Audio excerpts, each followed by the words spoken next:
Go. So, where are you located? Well, currently I am just outside of Toronto, but I bounce between Toronto and Nashville. Fun fact about me.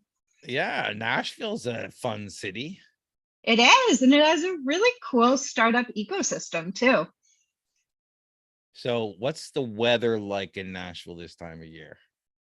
People always ask me that. They're like, does it snow in Nashville? And it does. It kind of ices. The city will close down completely if there's like the tiniest bit of snow on the ground.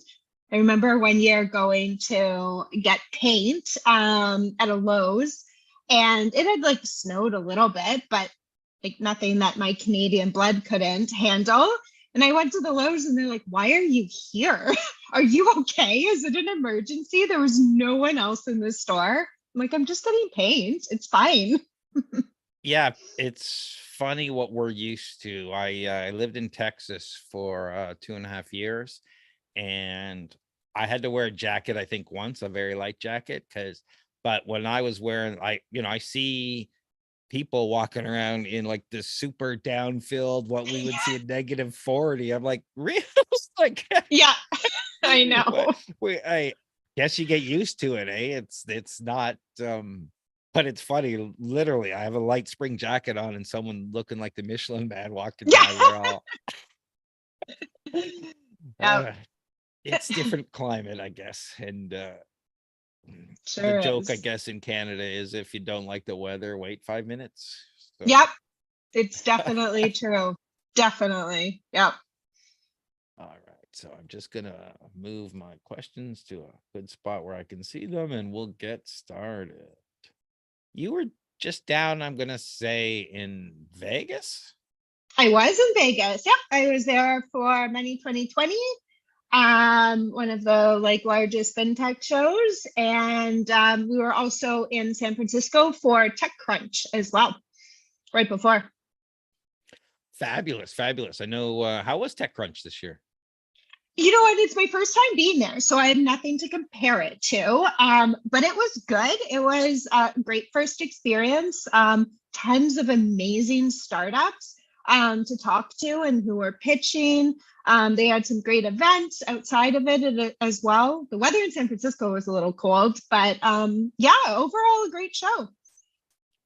Fabulous. And if you're all set, and we're streaming live on YouTube already, I'll trim it once we get going. We might as well get started. Sounds good. Welcome back to Startup Talk. I'm your host, the Startup Coach, founder of Toronto Starts, one of the largest startup communities in Canada. And with me today is Tarra Stubbins, founder and CEO of Take It Easy Group of companies. Welcome, Tarra. Thanks for having me. I'm excited to be here. So I don't like to say the of companies part because, we'll get into that, but I'm just going to call you the Take It Easy Group from now on, if that's okay. Totally fine. All right, Tara, tell us about Take It Easy Group. Yeah, so Take It Easy Group, we are a team of fractional executive assistants, and we specialize in helping seed and Series A startups usually scale for success. So we help with data room management, investor raises, just getting like messy startup founders organized and really able to like build and, as I said, scale successfully. As an entrepreneur myself, I've been an entrepreneur for 1.5 years, and it's been something that I've always wanted to do, and that's to be able to support other startup founders. And I knew that I could be able to use like my executive assistant background and being able to help them really like get organized and really be able to bring their businesses to life. I always say that I think startups are changing the world, and I'm just so excited to be part of all of the ones that I get to be part of. So you say you've been an entrepreneur for 1 million years, but let's go back before that. What were you like growing up? Were you a handful for your parents? Were you studious, into music, sports, socializing? I was a little shy actually growing up, but then I kind of found my voice and my rebellious side when I was about 15, as I think a lot of teenage girls do. And then I was a bit of a handful. I have a fun story. I used to ride motorcycles, and I rode a I also went to a private school, and I decided that it was raining one day and I wanted to park my motorcycle inside the school lobby so it didn't get wet. Well, I got kicked out of the school. They did not appreciate that. I went to boarding school, but then my parents like lobbied for me to go back to the private school for my graduating year, which I did. And then I decided that I wanted to actually go into film and television production. I thought that it would be really cool to be on the back end of all of those things. So I went to Humber College. I graduated from their film and television production course. And then they had a friendship, kind of a connection with two universities. One was Simon Fraser out in BC, and the other was the University of Western Sydney in Australia. And you could take your 3 years of Humber and put it towards a bachelor program. And I'm like, I'm going to Australia. So I went. I almost never came home, and got my bachelor degree there and was there for 2.5 years after I graduated as well. At what point did you know you wanted to be an entrepreneur and run your own business? So I have a really fun kind of like aha moment that happened to me. So while I was in Australia, I actually kind of fell into working as a personal assistant for some local bands. So I was working, like just getting them water and coffee and all that fun stuff. And then I actually spread my wings and started working as a personal assistant to some larger bands. I got to work with the Red Hot Chili Peppers as they toured across Australia. And then when I came back home to Canada, I worked with a number of other bands, and I finally ended up with the Rolling Stones as Mick Jagger's personal assistant for about 8 years. I did 2 world tours with him. And in that time, I was bouncing around with other bands as well.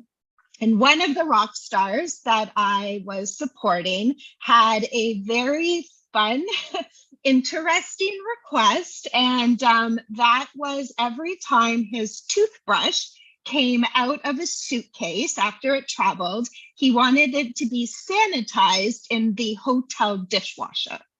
So I had obviously done this many times before. A lot of the people, the hotel staff knew and could see me coming, but I was in a new hotel we had never been in Singapore. And I was trying to explain, and I obviously couldn't speak their language, that I needed this toothbrush sanitized in this dishwasher, and we just were not getting anywhere. And I just remember standing there with this toothbrush thinking, there's got to be more to life than this. And that was kind of my like aha moment of, I love helping people. I've always said I've been put on this planet to help others succeed. And maybe I can help more than one crazy rock star at a time with some, bigger requests that are helping the world in different ways than, rock stars are helping the world. They do definitely entertain us and they're great. But I thought maybe I can just help a little more people. So I came off the road and I opened up my first business. No business background, nothing. I had no idea what I was doing. I just wanted to help people. So I opened up a personal concierge business, which is still actually going strong. So that was kind of like how I became an entrepreneur. Fabulous. And it's great great stories. I could see you with the toothbrush and Yeah. So I like to say that opportunity cost is infinite, and it sounds like you've done a number of different businesses. What led you to Take It Easy Group versus any other opportunity that's out there? Yeah. So when I came off the road and I was operating Take It Easy Personal Concierge, which was my concierge business, I was way back in like 2007, where there weren't opportunities like you have provided today for startups. Like I remember there was one guy who would do lunch and learns in the North York Civic Center on like Tuesdays. And like, that was it.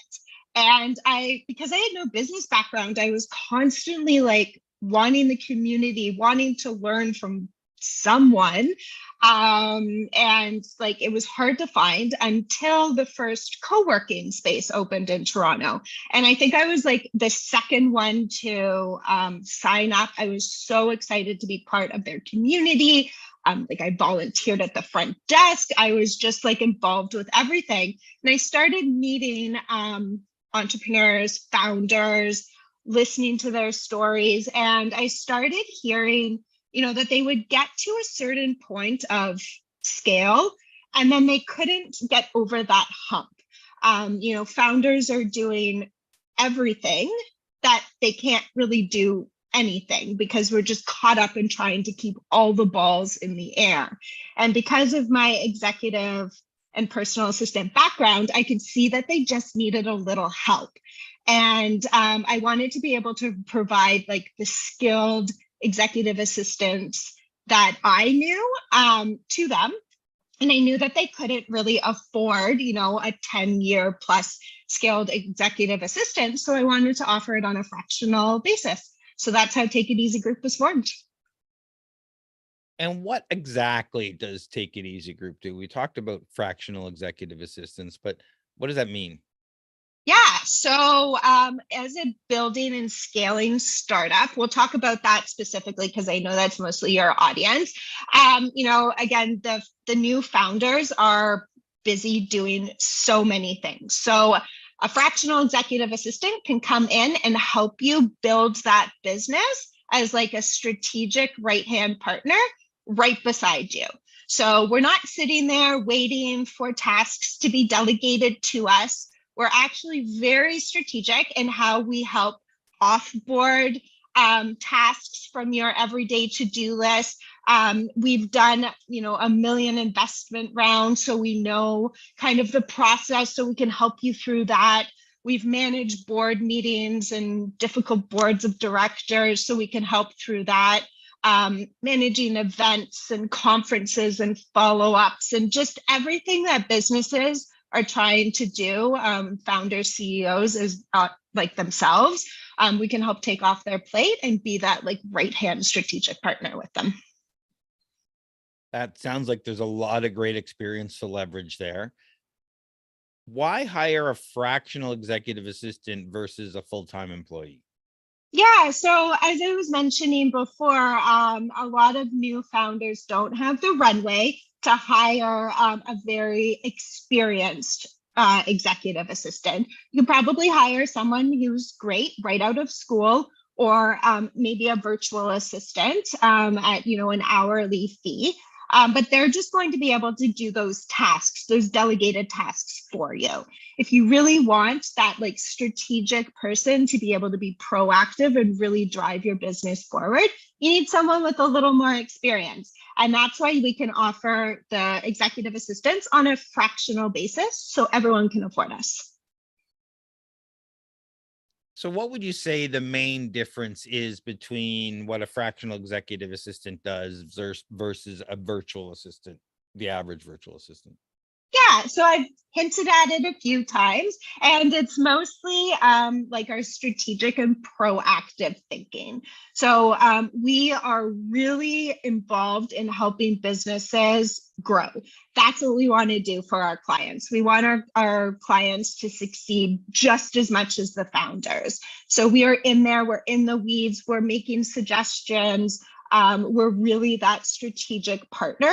Whereas if you hire a virtual assistant, a lot of the times they'll just, wait for a task, which is great. Sometimes businesses need that, like send 8 LinkedIn requests for me on daily, or manage my inbox or something like that. That's great. But if you're wanting something a little next level, that's when you would hire an executive assistant. Also, we operate on that very popular fractional model right now. So there are a lot of talk about fractional CMOs, CFOs, CTOs, CIOs. So we've kind of brought that into the executive assistant space. So we don't count hours. We don't block you into, we only work Mondays and Wednesdays. We are kind of on all the time for you. and just base our packages off of, what you have going on, how many things we're supporting, how quickly you want to grow, that sort of thing. Typically, I see founders reluctant to delegate and end up doing a lot of things they shouldn't be doing. So this is a multifold question. Do you find this a barrier for startups getting a fractional executive assistant? And secondly, how do you change their behavior to start delegating? It's a great question. And I actually do a lot of workshops on delegation and how to let go. And it's not just a new founder problem. A lot of seasoned CEOs and executives have that issue as well. They just don't want to let go. But I do know, as a founder and entrepreneur myself, you've built something and it's your baby and you just don't want to let it go, because if it goes wrong, then it's like not something that you can necessarily control.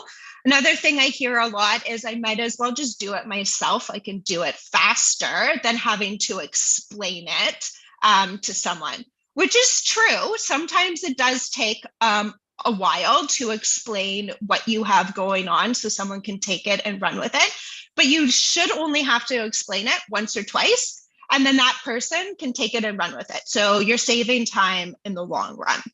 I also think about, and I talk a lot about time management. And time management to me is being able to build your days with meaningful moments so that you can create the life you want to live.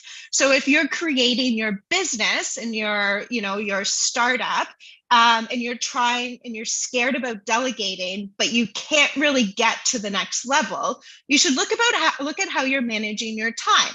And is this really how you want to, live your life on a, full-time basis? Is carrying all these balls, doing all of these things?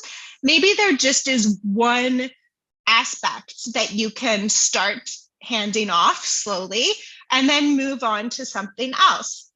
I always like to think about like the high ticket items. So, if I'm going to spend my time doing podcasts, doing workshops, I obviously also can't run my business.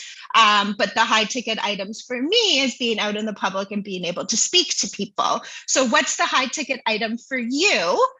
And like, what's holding you back from being able to do more of that? And do you find those conversations easy with founders, or do you find it difficult? Depends on the founder. So sometimes people are like, take it all. I don't want to see any more of this. I just want to concentrate on my high ticket items.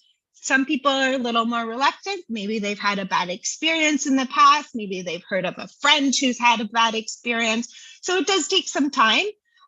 We like to just work through it with very open communication. We're going to do this for you. How do you feel about that? Or, what if we tried to change up your days a little bit so you concentrated on this and I concentrated on this? Or give examples of how we've successfully managed an inbox for someone, or been able to reach out to investors without the founders having to like get involved. So we just kind of show examples and take it one step at a time for people if they need it. I think people definitely need help because a common mindset in founders is, if I'm not doing it, it's not getting done. And it's, just because you usually start by yourself and then you bring on a person or two, and it's hard to break out of that mindset. What are the HR implications of a fractional EA? That's actually a great question. And we actually offer fractional HR services as well. So there you go. I don't know if there are any HR implications for it. We can help founders and small businesses build out their employee handbooks. We can build out, remote work culture. We can build out kind of all of the onboarding processes that are needed. One really good thing about hiring not in-house and hiring someone that we pretend to be in-house, because we do embed ourselves in every company that we're part of, is that, you don't have to pay payroll taxes. You don't have to think about the benefit, that you have to provide the employee. You don't have to think about retention. Like that's all on us. You don't have to think about sick days or vacation. Again, that's all on us. It's like bringing in kind of a consultant who manages their own, operates as their own entity, but embeds themselves in the business. Where are your EEAs generally located, and are there any a time where they meet physically with their I know you got fractional employers? Yeah, our clients. So our EAs are based across North America. We have a handful in Canada and a handful in the US. Our clients are also based across North America as well. And yeah, like we were just in Vegas at Money 2020, and we saw a number of our clients there, which was really exciting. And also we were at Founder TechCrunch, where we saw a number of our clients there. EA is also one of the biggest things we do, it seems, besides managing inboxes, is helping with all team events or like all hands or retreats, like yearly retreats. So we will plan those, and then we'll usually fly out to execute them as well. All of our clients are remote first. Some of them are going to a hybrid model, but they're like mostly remote. So it's fine that we are remote as well and not necessarily meeting every day in person. Now, fundraising is a big part of what startups do, and you've mentioned it a few times as we go here. How often are founders aware of the help you can give them in that area? I think it's something that we have to train them on, because a lot of people still are stuck in like the virtual assistant aspect of this world. And they don't realize that as their strategic partner, we want to get in and we want to help them raise as much as possible with them. And it's actually really interesting because we have our hands in so many investment rounds with our clients. We actually get to know the trends. So, partnering with us, not only do we get to help you go through the round, it's not by yourself, but we can also say like, hey, we've heard that investors are actually looking for this now, and they're completely like overlooking all of this. So let's concentrate our time on statistics, money flow right now, economics, and product development, they don't really care about right now, or whatever the trends are. We're seeing a lot of investors spending a lot of time right now in data rooms going through every single detail, because they want to make sure that the businesses are legit and that the businesses are going to somehow make them money in the future, that they have all their I's dotted and T's crossed. Before, in the height of everything, people would just blow through it. They would see like a couple of things that they wanted to see, and then they would make their decision. So we know that data rooms are super important right now. So I kind of find that really interesting that we can really help the startups and the founders along by, offering kind of our inside knowledge, because we're like on the ground with all of these different startups. Yeah, when you mentioned data room, I think a lot of founders don't even know what that is until they start raising and people start asking them for their, where's your data room? Where's all this information? Yeah, exactly. And actually, when we come in, it's one of our first questions we ask. So we'll say, are you wanting to raise? 98% of the time it's yes. And then we ask, like, where's your data room? Where's your investor list? And sometimes they'll look at us like we have 3 heads, and then we can help them through the process of getting it organized and set up. Yeah, it's funny. People don't realize what a slog getting investment is. Like if you're looking for $1 million, 2 million, $5 million, you need to talk to 100 investors in probably about a 5-week period, maybe 8 weeks, maybe 4 weeks, depending.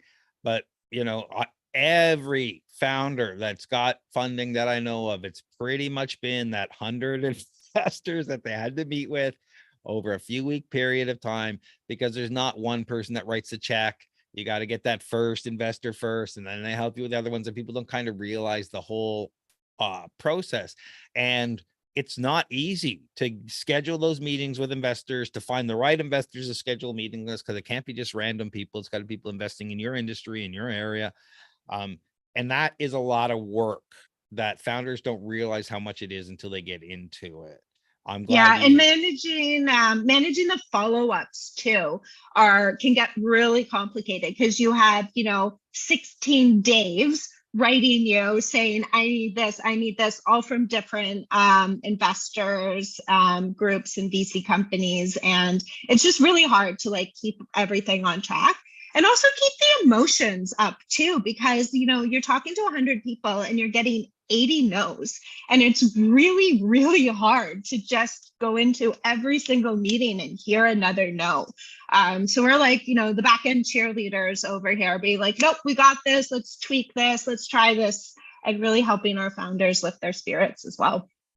Yeah, and that's a very good point. And a lot of founders are asking for the big checks early on. And, one of my suggestions is try for the smaller checks early, Yep. because, those little wins really help carry you. And you get 2 or 3 investors willing to give you 10, 25, 50K. Now they're talking to other investors. They're helping you. You've got investors. It just makes the process easier than trying to get that 500K or $1 million check right away.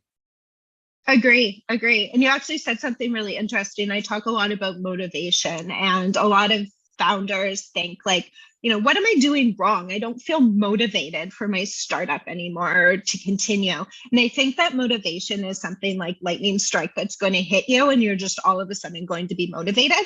But like that's not the case. Motivation is small continued wins over time that builds up excitement and energy for you to keep going. So, at first you have this idea, you're so excited, you've like made your email, you've made your domain, you have a website, you have all of these like little wins, and then it gets hard.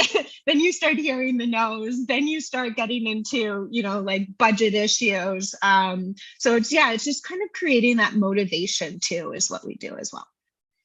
It's fantastic. What is the process like for a startup working with you, and how long does it take to get set up and running within a fractional executive assistant? Yeah, so you can get it set up pretty quickly. We like to match our founders with EAs to as best as we can, because we know it is a very personal relationship. Like we're digging into some things that sometimes founders haven't shared with anyone else before. So like the personality needs to match. Their skill level needs to match. We have EAs that are trained paralegals. We have EAs that are trained in massive event management. We have EAs that are trained in bookkeeping and accounting. So depending on what each founder needs at what specific time, we try to match according to skill as well. We also say that, we work very closely as a group. So sometimes, if my client needs something legal, I will go to the EA on our team and I'll be like, hey, can you just read this for me quickly? So we help each other out as well. So you're not just getting one EA, you're getting the whole group of us. But yeah, a lot of founders will say, I know I need help. I don't know where to start. And because of that, we have created a 3-week discovery period. So we'll go in, we will do any work that you need to do, that you need help with, but we'll also take a lot of notes. We'll have a lot of meetings. We'll really dive into your company and figure out how we can work together moving forward, and really like what we can take off of your plate and how we can start working together. People love that discovery period. Almost every client goes for it. So we usually dive into that, and then it's just a month-to-month plan. So there's no long-term commitments. We also have a couple of different packages. So sometimes companies want to start on the lower package, and then when they raise, they want to go up to their higher package, or they just raised, they have a million thousand things to do. They need to start with the higher package, and then when we get them organized and set up for success, we can go down to the lower package. And speaking of pricing, what do these packages cost? Yeah, so we have different pricing depending on if you're bootstrapped or not. So with a bootstrap discount, we're hover anywhere between about 2,800 all the way up to about $7,000 a month, depending again on how much you need us. If we are doing special projects, if you need HR and EA support, how quickly you want, your projects to be pushed forward, that sort of thing. Everyone talks about hustle. What are you doing to get traction and build your audience? It's actually interesting. So I talked about being a new founder way back in 2007. And I remember Googling, like, how do I become successful? What do I have to do? And because I have a very like tactical, strategic brain, like tell me do this, this, and this, I will do this, this, and this. And I kept reading hustle. Entrepreneurs need to hustle. And I'm like, what is hustle? Like, can someone explain this to me? I will hustle, just like lay out what a hustle is. Like, do I have to send 4 emails a day? Do I have to send 400? Who am I sending them to? So I kind of have a love-hate relationship with the word hustle because I still think about like, I still don't know what it means. Like, I know we're driving, we're doing things, but like, I need a better explanation for hustle. But I do know that we all are busy and we're trying to, chase that next investor or build that next part of our, app and beat the competition or, trying to do that. So again, I talk a lot about time management. I do a lot of workshops and keynotes about it. And one of my biggest takeaways out of those workshops is 3 priorities a day. So I think founders, really anyone, can get lost in their long to-do list. Like, where do I start? What's the most important? I want to hire 1,000 people. Where do I start with that? Who do I hire first?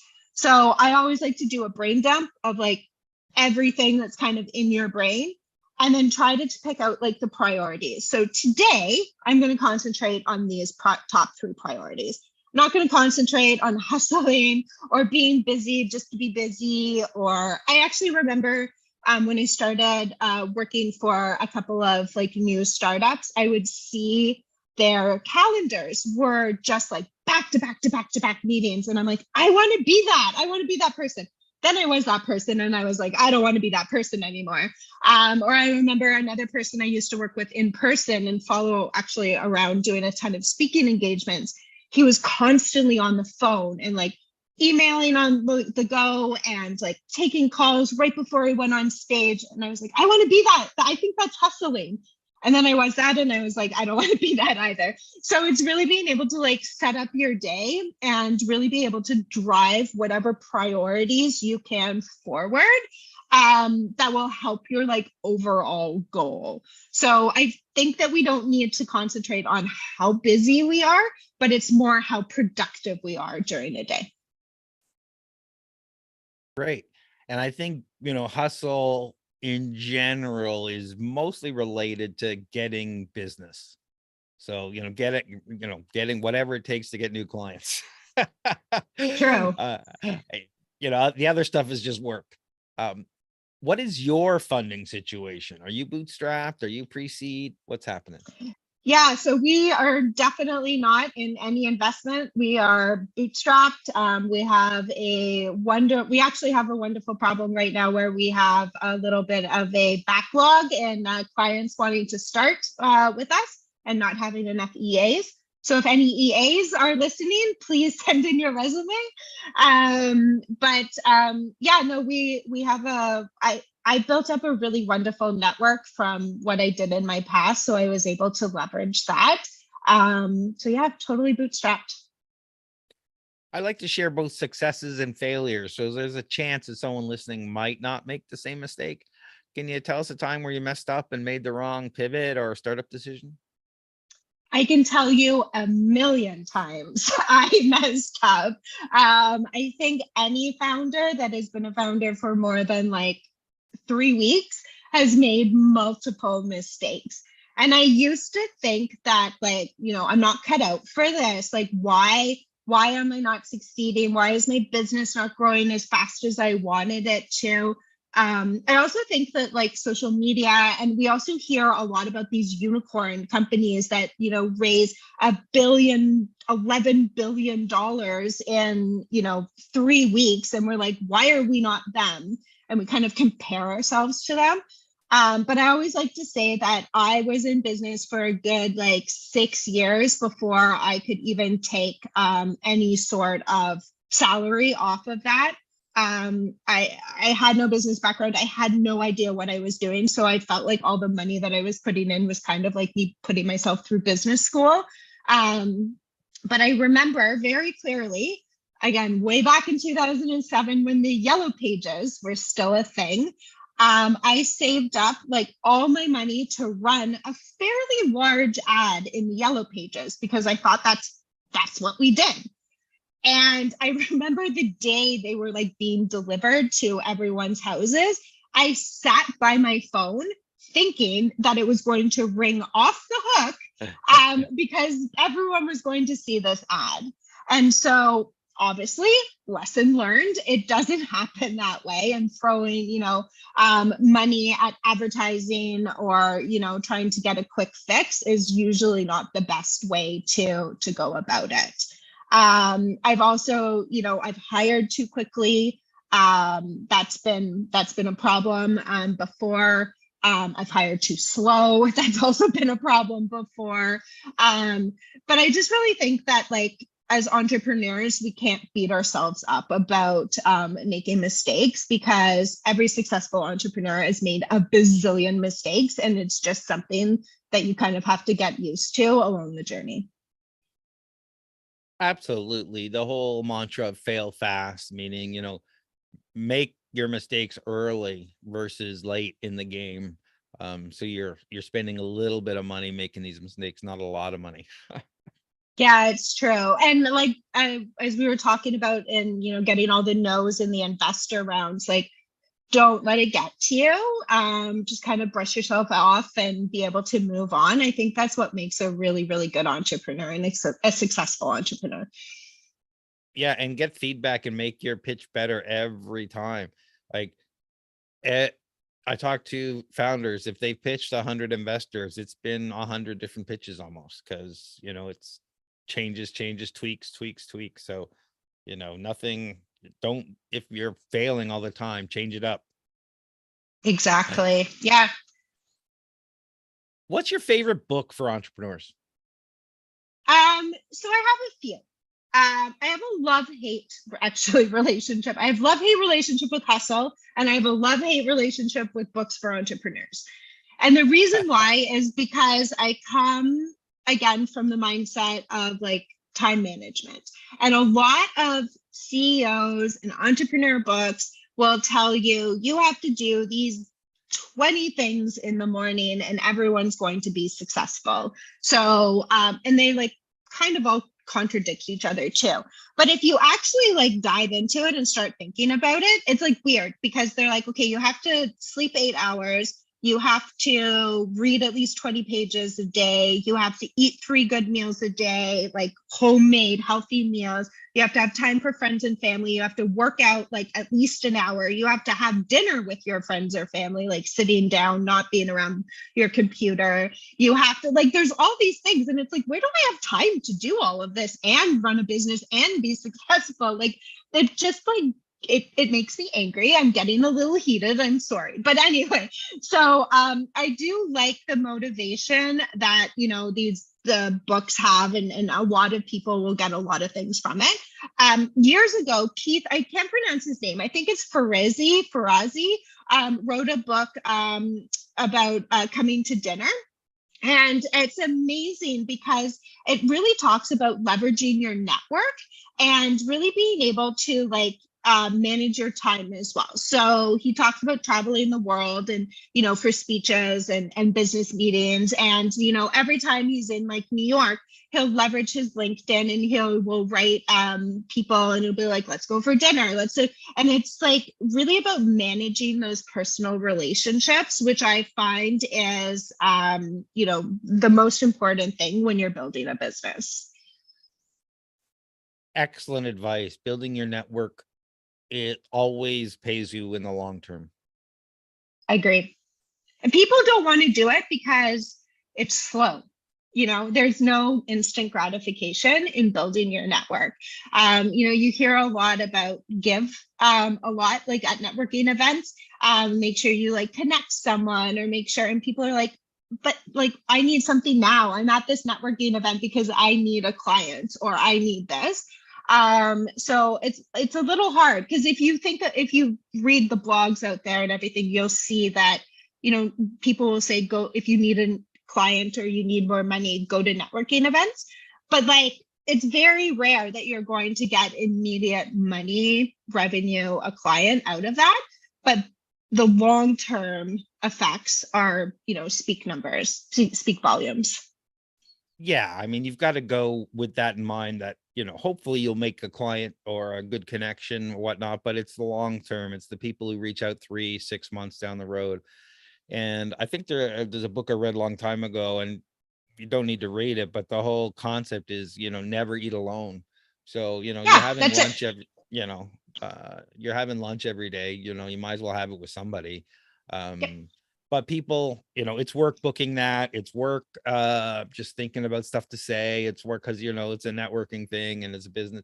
So, and people don't want to work. So, I'm sure if they had an executive assistant who could book those lunches and do all those things with the strategic business partners, that would be wonderful and help along the way. But definitely building your network is so valuable.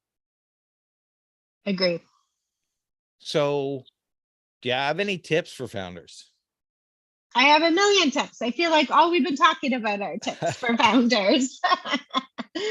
I think the biggest tip that we've touched on here was don't be too hard on yourself.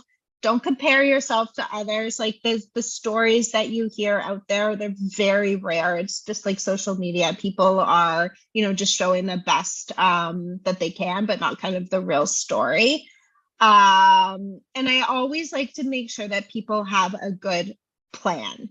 So you don't necessarily need like a formal business plan, but some sort of goal that you can break down into smaller tasks. So you know that every day you're waking up and doing things, that you're actually doing things that are driving your business or your goals forward. So whether that's making 3 phone calls or getting on, 100 different investment calls or whatever it is, just make sure that you're always doing something to drive towards that goal, or else you're just going to spin in circles and you're going to burn out for sure. It's true. Motion doesn't equal progress. And if you don't focus on the big rocks, you'll get your time all tied up with little details that aren't going to move your business forward. It's true. And also make sure that you're yourself. Investors want to invest in you. They don't want to invest in the person that you're trying to pretend to be because you read it in a book or you read an article about it or whatever. So you're you, be you, and just make sure you never give up on yourself. So what is next for you and Take It Easy Group? Yeah, so we're actually moving into the chief of staff space. It's been a great debate over, I think, about the last year or two about, what's the difference between a fractional executive assistant and a chief of staff, or a fractional strategic partner and a chief of staff. And in our mind, they're kind of the same thing. Chief of staff can just be for a little larger organizations, and almost more of a COO/chief of staff. So we're moving into that space. We're also very excitedly opening up our own community of executive assistants launching very soon. One of the other reasons why I wanted to open Take It Easy was not just to support startups, but to also support EAs. So it's kind of a lonely role. You can't really, no one really understands what we go through on a daily basis unless you're in the space together. And a lot of people think of being an EA as a stepping stone to something else. But I'm very passionate about letting people know that it is a career that a lot of people want to have and succeed at. And we're building this kind of community and hub for people who are passionate about the space as well. So if people want to find out more about you and Take It Easy Group, where do they go to find out? Yeah, so we're at takeiteasygroup.com.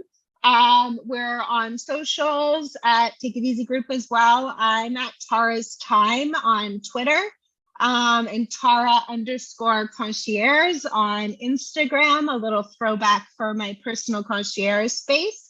Sometimes if you follow me there, I will throw up fun stories of my celebrity clients, which I still have as well. So you can tune in for that. We're on YouTube, we're everywhere. Just Google Take It Easy Group and you will find us. And all those links will be in the show notes. So if you missed them, just check your show notes in the podcast app. Thank you very much, Tarra, for taking the time to talk about fractional executive assistants and the Take It Easy Group. Thanks for having me. And we'll talk to you soon.